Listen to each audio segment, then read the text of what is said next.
Next part of the episode is what we do every month. It's our community spotlight, and this is sponsored by the great folks at Gateway Bank. For more than 14 years, Gateway Bank has been a Mesa-based, if you want to have a great personal relationship or a business relationship, go get an account, get a relationship going with Gateway Bank. I'm going to introduce our next guest properly here. College Bound Arizona nurtures the potential that East Valley students have. They want to go to a college. They don't know where to go. They need some help. They need some guidance. Boom, here we go. Our show program manager, please welcome our next guest, Samantha Hui. Samantha, welcome to Mesa Morning Live. Hi. It's good to have you here. I think this is your first appearance on Mesa Morning Live. Is this kind of a dream come true for you? Yeah, I've been dreaming about it since the day I was born, yes. That is awesome. Well, some dreams do come true, Samantha. Tell us a little bit about College Bound and what you do there, and maybe a little bit of your background. I'll just kind of open it up and let you speak to what you'd like to. Sure. So College Bound has been around for about 10 years now. We just celebrated our 10-year anniversary, and it was created and run by Elizabeth Paulus. She's the executive director there, and up until really this year, she was a one-woman show. So she was working with every student, just intimately trying to get them into college. So College Bound is a college access program that works with low-income, marginalized, underrepresented students, starting from middle school. We work with them in high school, their senior year, really getting them through the process of applying to school, applying for scholarships, and getting to college and making it through college too. We're not just there like, here, get into college and go off on your own, good luck. We really try to resource them. We talk with them after they graduate high school. We follow up with them when they are in college, and we make sure that they're doing all right. Because when they come from a background, maybe a first generation sort of background where they don't have that one-to-one guidance, they don't have that sort of college going mindset at the get-go, we want to make sure that they're resourced properly and they build a sort of resiliency so that when they are on their own, when they're in college, they can find the resources that they need in order to thrive. A little bit about me. So I'm the program manager. I hopped on this past year. I was volunteering through AmeriCorps. And then, one thing led to another. With COVID, I got into a certain situation, and Liz really took a chance on me. She said, there was a large increase in our student enrollment into College Bound. And, Liz, just being her, she said, you know what, I'll take on Samantha. I need an extra person to help out. So now I am managing all three of our programs, our middle school junior RISE program, our high school RISE program, and our college food pantry program. You mentioned RISE. What is going on with RISE? Tell us about that. So RISE, it stands for Reaching Impact Through Student Excellence. So our RISE program is working with high school seniors at East Valley Institute of Technology, Sequoia Charter School, and we're hubbed at the CTE school, EVIT. So through EVIT, we can work with students from about 11 school districts. And these students, they're probably considering entering into the workforce really soon. But at EVIT, they might have a sort of base level certification, and we want to let them know that they have these resources beyond EVIT, that, if it's a financial sort of situation for them, there are options to go to school for free or at a very affordable cost. So we do have a sort of 8-step program that carries them from high school, their end of high school, into college and through college. So we start off with our first session. We get them to apply to a college. We let them know about MCC's Promise Program and ASU's Obama scholarship, just how those can fund their education for either 2 or 4 years, depending on which school they're going to. And then we work with them through the free application for federal student aid, the FAFSA. It can be a long process for those who have undocumented parents who themselves might have different sort of parent situations. It can get really technical. You do need your taxes for that. You need your parents' taxes. So we help them through the entire process. We tell them, get your social security number, put that in. Let's work with your parents as well. We need them to create an account, and then we walk them step by step through it. And then we have them check their ASU portal, their MyASU account. That is something that they're going to be returning back to if they go to ASU, to check on their scholarships, their awards, whether or not they need to do some verification checks, and any other information that they need to start providing their school in order to begin and finish that enrollment process. And then we help them with scholarships. Looking for scholarships, we offer our own laptop and book scholarships. And then we help them with budgeting and financial literacy, because I know from my personal experience, my first year in college, I blew my money. I didn't know how to manage it.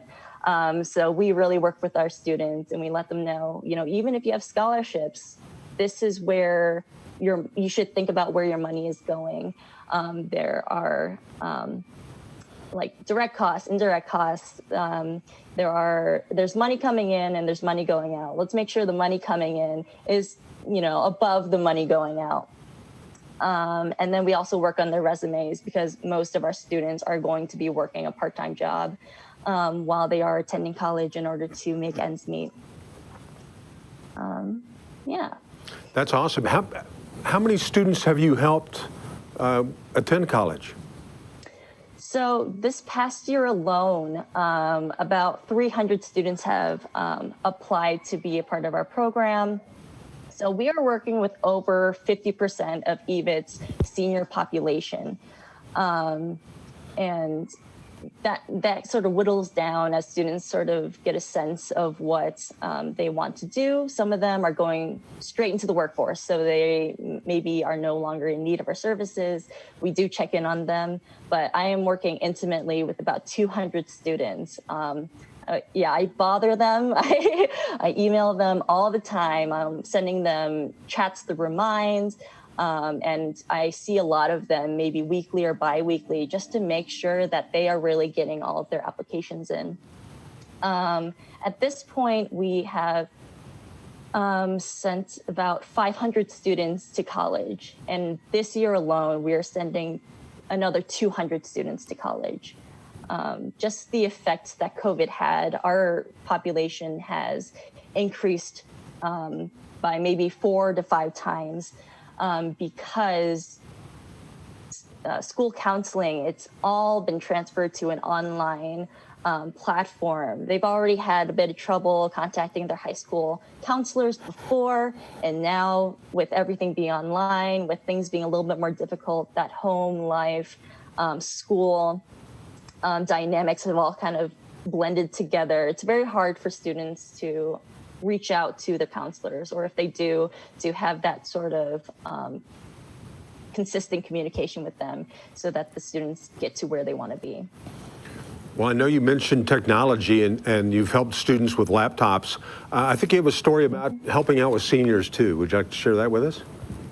Definitely. So with COVID, a lot of the placement tests that the students have to take, they are now online.